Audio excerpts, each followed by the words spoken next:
Hello everyone, कैसे आप लोग। Welcome back my YouTube channel में। मैं सुचित्रा संतोष। आज एक दो कमेंट आए हैं। एक सिस्टर ने लिखा है, उन्होंने कहा है कि दीदी कब तक मायके में रहोगे, कि आप दूसरी शादी कर लेना। तो मेरे दूसरी शादी पर बहुत सारे सवाल हैं, तो मैं ज़्यादा कुछ नहीं बोलूँगी इस पर। रही बात की दूसरी शादी मायके में रहना, तो मैं मायके में तब तक हूँ जब तक मैं अपने पैरों पे खड़ी नहीं हूँ। मेरे पास इनकम का कोई स्रोत नहीं है, तो वो जब तक मैं कर नहीं लेती हूँ अपने लिए और अपने बेटे के लिए कि मुझे किसी के सामने हाथ ना फैलाना हो, तब तक मैं मायके में हूँ। उसके बाद मेरे पति का घर है, मेरा बसाया बसाया संसार है। मुझे किसी भी चीज़, एक ढेले सर की चीज़ मुझे खरीदना नहीं है। मेरी सारी चीज़ें उस घर में है, तो मैं तब तक मायके में हूँ।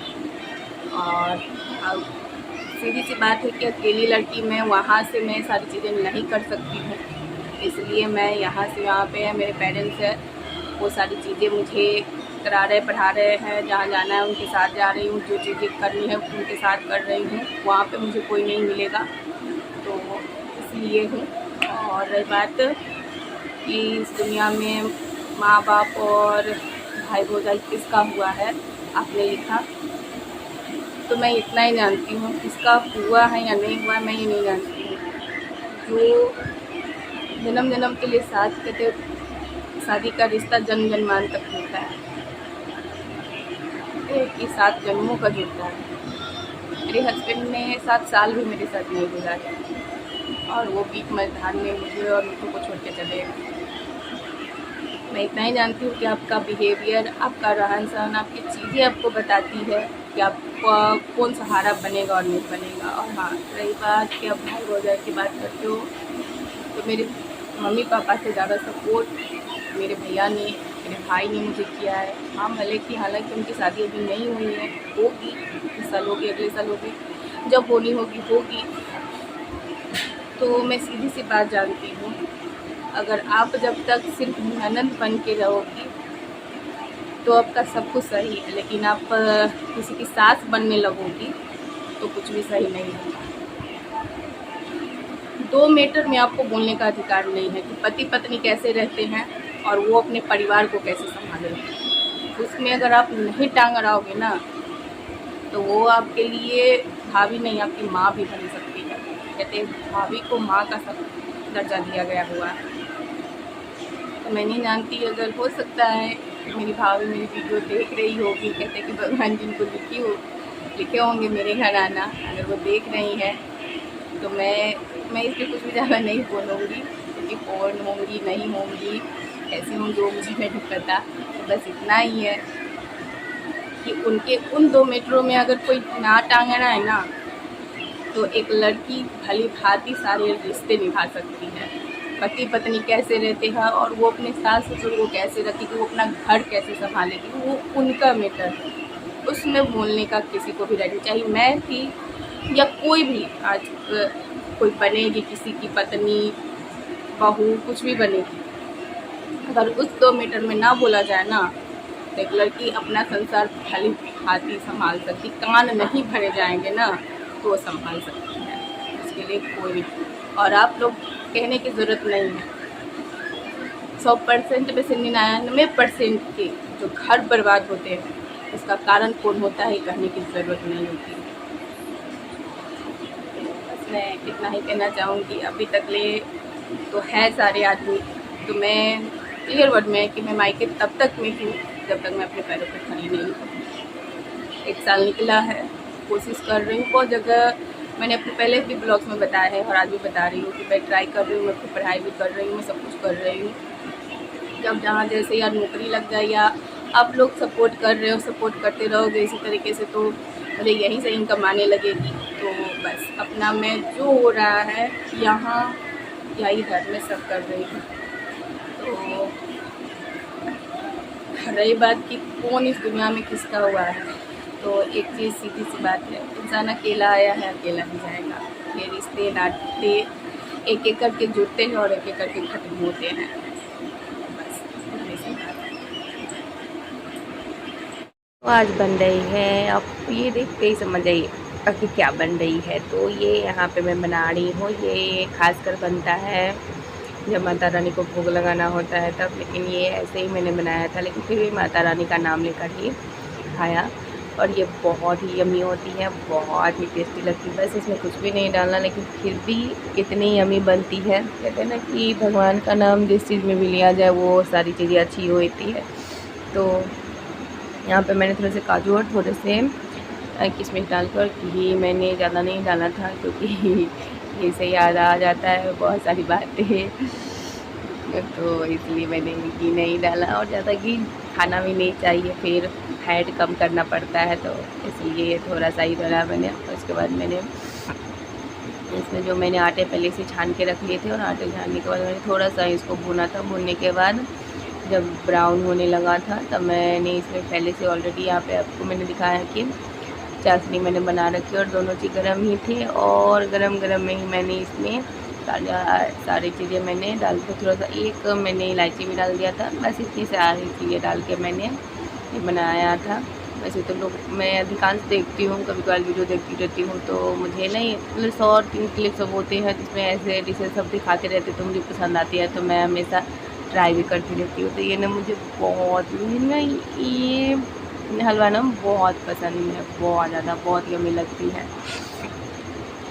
जब मिठू था तो उस टाइम में मुझे उतना कुछ भी अच्छा नहीं लगता था खाने को, तो मैं ये अधिकांश बना के खाती थी। केक और ये मैं अधिकांश बना के खाती थी। तो हमारी चारों के इसके बाद मैंने बनाई थी आलू की कढ़ी, यानी कढ़ी समझ लीजिए या तरी वाली आलू समझ लीजिए, चाहे जो समझ लीजिए। तो मैंने इसमें क्या करा था ना, मैंने ये तो पहले भी दिखाया था, लेकिन ये ना मुझे बहुत पसंद है और अधिकांश सबको बहुत पसंद आती है। तो ये मैंने ज़्यादा तीखा उखा नहीं, स्पाइसी नहीं बनाया, क्योंकि मिट्ठू को भी खाना बच्चे बहुत प्यार से खा लेते हैं। आलू की कोई भी चीज़ हो बच्चे बहुत प्यार से खा लेते हैं। तो मैं सारे मसाले पहले ही डाल दिए थे, और उसके बाद मैंने जले नहीं तो उसमें मैंने ये डाल दिया, और अच्छे से इसको पकाने के बाद और भूनने के बाद मैंने इसमें डाल दिया। डालने के बाद ना क्या किया, बहुत थोड़ा ना ज़्यादा मैंने पहले ही पानी डाल दी थी, तो बहुत देर भड़काया था। उसके बाद ये थोड़ी सी थिक और गाढ़ी हो गई, और ये बहुत ही अच्छी, आप कलर देख रहे हो, बहुत ही यम्मी कलर, और बहुत ही ज़्यादा टेस्टी और बहुत ही यम्मी लग रही थी। और ये ना मिठू भी बहुत प्रेम से खा लेता, तो मुझे दूसरे चीज़ ना बनानी नहीं पड़ती, मैंने चावल और यही बनाई थी, तो इसलिए दिक्कत नहीं है। तो उसके लिए अलग से मुझे कुछ ना कुछ बनाना ही पड़ता है। और ये मेरा बेटा रोज़ ये प्रैक्टिस करता है। मैं ये सारी चीज़ें डालना नहीं चाहती हूँ, लेकिन फिर भी मैं डालती हूँ, क्योंकि आप लोग कहते हो, कमेंट करते हो कि मुझे मिठू को भी देखना है, तो इसलिए मैं डाल देती हूँ। मेरा मिठू रोज़ कोशिश करता है, कहते हैं कोशिश करने वाले की कभी हार नहीं होती है। और उसकी माँ भी, और वो भी एक दिन ज़रूर, कहते हैं कि मेहनत उसकी और मेरी दोनों की रंग लाएगी। और वो ना कोशिश करते रहता है कि वो अपने हाथों पे और वो गर्दन पे खड़े हो जाए। और ये अभी इसको ये चीज़ ना बहुत ही अच्छी लगती है। एनी टाइम ये सारे मस्ती मजाक बहुत होते हैं, लेकिन मैं नहीं डालती हूँ सारी चीज़ें, क्योंकि आप लोगों को पहले भी ब्लॉग में बताए थे और अभी भी बता रही हूँ, तो बस किसी चीज़ के लिए नहीं डालती हूँ। इसकी मस्तियाँ बहुत होती है। आज तो नानी के साथ भी इसकी बहुत मस्तियाँ हुई है। ये जितनी कुछ हो जाए इसका ना, ये एक चीज़ है मैं देखती हूँ, ये सेम अपने पापा पे गया है। इसके ना वीडियो नहीं बनने चाहिए, इसकी फ़ोटो नहीं लेनी चाहिए। वो भी थे ना बहुत कम फ़ोटो वीडियोज़ कम बनाया करते थे।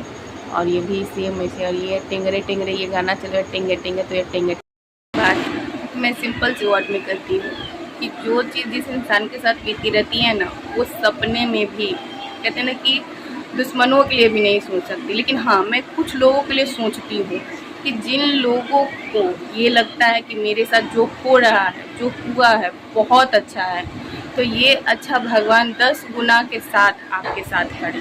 मैं इतना ही, कहते हैं कि मैं महाकाल की भक्ति हूँ, जब से वो संभाला है ना, मैंने उन्हीं की भक्ति की है, तो वो 10 गुना के साथ लेकर आए बस। और बाकी आप लोग अपना प्यार और सपोर्ट देते रहिए।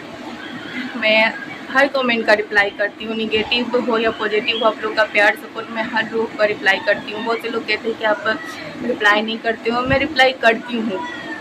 और ना ही रिप्लाई करने का भी बहुत रीज़न है, उस सब पे मैंने कभी ब्लॉग बनाया नहीं और कभी बताया नहीं।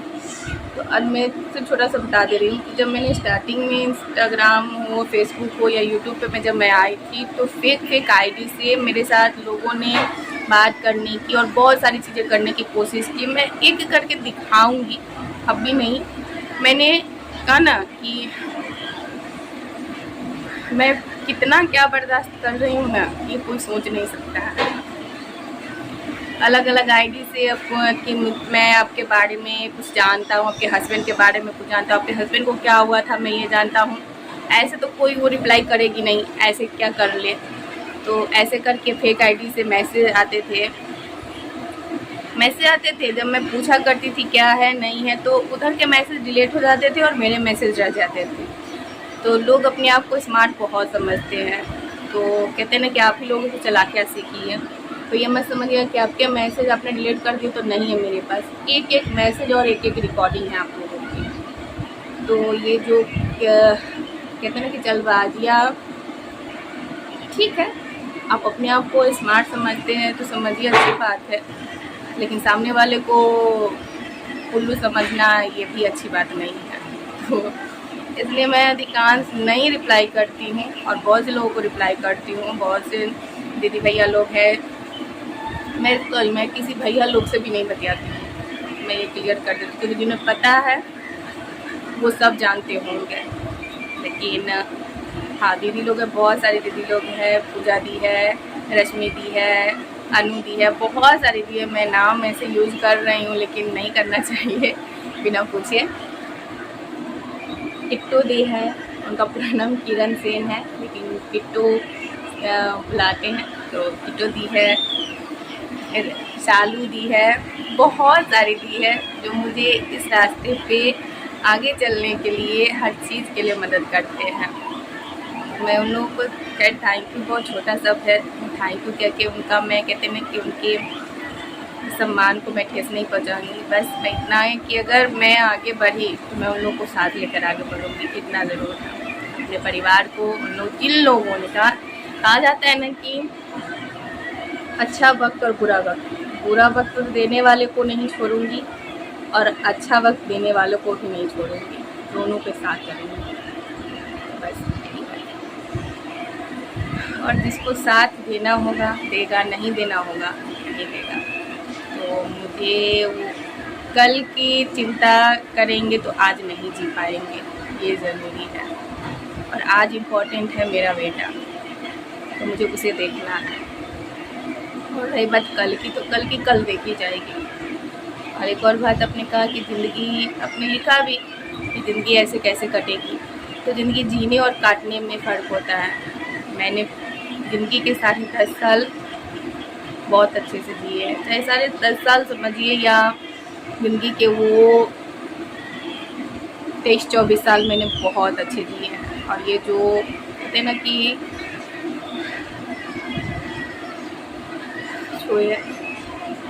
बाकी ऊपर वाले की मर्जी के आगे कभी किसी की नहीं चलती है।